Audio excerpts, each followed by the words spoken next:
प्रभु यीशु मसीह के मधुर और मीठे नाम में आज दिनांक 24 जनवरी दिन सोमवार को हम आप सबका स्वागत करते हैं। आज के दिन के लिए जो वचन है वह लिया गया है रोमियो की पत्री उसका 15 अध्याय उसका 19वां पद।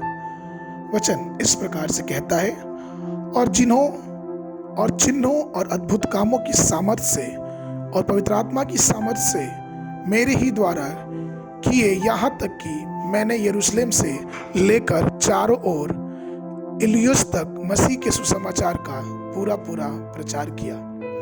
प्रभु में मेरे प्रिय लोगों, यहाँ पौलुस प्रेरित की गवाही है कि उसने पूरी तरह से मसीह के सुसमाचार का प्रचार किया और उस क्षेत्र में वह जाता है, उस क्षेत्र का भी वो विवरण करता है जहां जहां उसने प्रचार किया। वचन इस प्रकार से कहता है कि वो यरूशलेम से लेके इलियुस तक जाता है। जरा सोचिए, उन दिनों में परिवहन नाम का कोई भी वस्तु उपलब्ध नहीं थी, कोई भी साधन उपलब्ध नहीं था।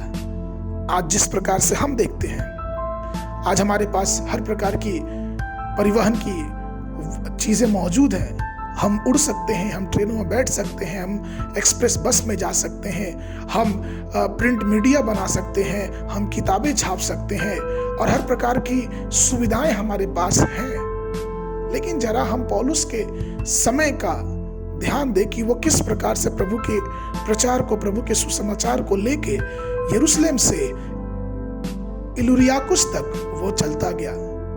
जब उसके पास उड़ने के लिए जहाजें नहीं थी, उसके पास चलने के लिए ट्रेन नहीं थी, उसके पास बस नहीं थी, उसके पास कोई मीडिया जैसा साधन नहीं था, इन सब चीजों के अभाव के बाद भी पौलुस उस संपूर्ण सुसमाचार का प्रचार करने के लिए अपना संपूर्ण व्यक्तिगत अपनी कड़ी मेहनत लगा दिया।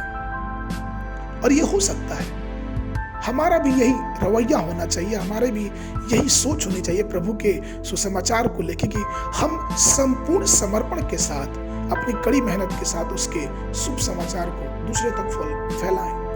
आज जिस प्रकार से प्रभु ने अपने अनुग्रह के द्वारा हमें और आपको अपने फजल से, अपने अनुग्रह से, हर प्रकार के सुख सुविधाओं से, हर प्रकार के अवसर और तकनीकियों से हमें प्रदान किया है, लेकिन क्या हम इतना सब कुछ होने के बाद भी, इन सारी चीजों का उपयोग करने के बाद भी, क्या हम सचमुच में उस प्रभु के संपूर्ण सुसमाचार का प्रचार कर रहे हैं कि नहीं कर रहे हैं?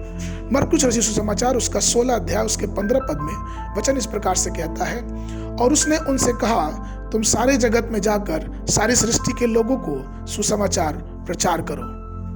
क्या हम इस आज्ञा को पूरी रीति से मानते हैं? क्या हम उसके शुभ समाचार का प्रचार, उसके सिद्धांतों का, सुसमाचार का प्रचार लोगों तक पहुंचाते हैं? संपूर्ण सुसमाचार के द्वारा यह बात हमें और आपको पता होनी चाहिए कि यह एक सिद्धता की तरफ से चलती है। संपूर्ण सुसमाचार ही संपूर्ण सत्यता को प्रकट कर सकता है। क्योंकि हम और आप संपूर्ण सुसमाचार एक दूसरे तक नहीं पहुंचाते हैं, और यही उसका काम है कि जब हम संपूर्ण सुसमाचार नहीं सुनाते हैं तो हम अधूरा सुसमाचार सुनाते हैं, और आज के मनुष्य को हम अधूरे सत्य से वाकिफ कराते हैं। रोमियो की पत्री में पौलुस उसके 15 अध्याय उसके 29 पद में लिखता है, और मैं जानता हूं कि जब मैं तुम्हारे पास आऊंगा तो मसीह का पूरी आशीष के साथ आऊंगा। वास्तव में मसीह के पूरे सुसमाचार का संदर्भ यह है कि वो हमें परिपूर्णता से अपना आशीष, अपना अनुग्रह देना चाहता है। कुछ लोग का तर्क ये रहता है कि हम उस ईश्वर की, हम उस परमेश्वर की परिपूर्णता या फिर पूर्ण रूप से उसके वरदानों को कैसे पा सकते हैं? और उसका उत्तर साफ है कि जब हम पूर्ण रूप से उसके सुसमाचार पर विश्वास करते हैं, उसके आत्मा के हर एक उपहार पे, उसके दिए हुए हर आशीषों का हम उसको धन्यवाद रूपी भेंट चढ़ाते हैं, तब हम उसके वरदानों की संपूर्णता को समझ सकते हैं। हमें और आपको, जो हम हर प्रकार के विश्वासी हैं, इस विश्वास के द्वारा उस आत्मा के सब वरदानों को प्राप्त करना चाहिए, जिस प्रकार से 1 कुरिन्थियों उसके 12 और 4 से 31 पद के बीच में व्यतीत किया गया है। परमेश्वर हर मनुष्य को अपने संपूर्ण सुसमाचार, संपूर्ण आशीषों से भरना चाहता है, लेकिन आज भी प्रश्न यही है कि हम और आप, हम कितने अपने हृदय में उस परमेश्वर की परिपूर्णता को आने देते हैं, परमेश्वर की सत्यता को अपने जीवन में कितने गहराई से उसको कबूल करते हैं। क्योंकि हमारे पास इतने साधन होने के बाद भी हमारे पास सब कामों के लिए समय है, लेकिन क्या हम उस परमेश्वर की परिपूर्णता को, उस यीशु मसीह की सच्चाई को अपने जीवन में जानने के लिए तैयार हैं कि नहीं? परमेश्वर में प्रिय लोगों, आज भी मसीह अपनी आशीषों से हमें और आपको परिपूर्ण करना चाहता है, लेकिन क्या हम उसकी परिपूर्णता से भरना चाहते हैं?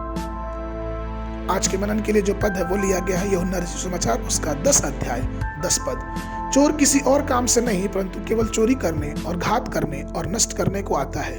मैं इसलिए आया कि वे जीवन पाए और बहुतायत से पाए। अगर आपने इस वर्ष बाइबल का अध्ययन शुरू किया तो सुबह के समय निर्गमन की पुस्तक उसका 9, 10 और 11 अध्याय और संध्या के समय मत्ती रचित सुसमाचार उसका 15 अध्याय 21 पद से लेके 39 पद तक। परमेश्वर आप सबको आशीष देवे।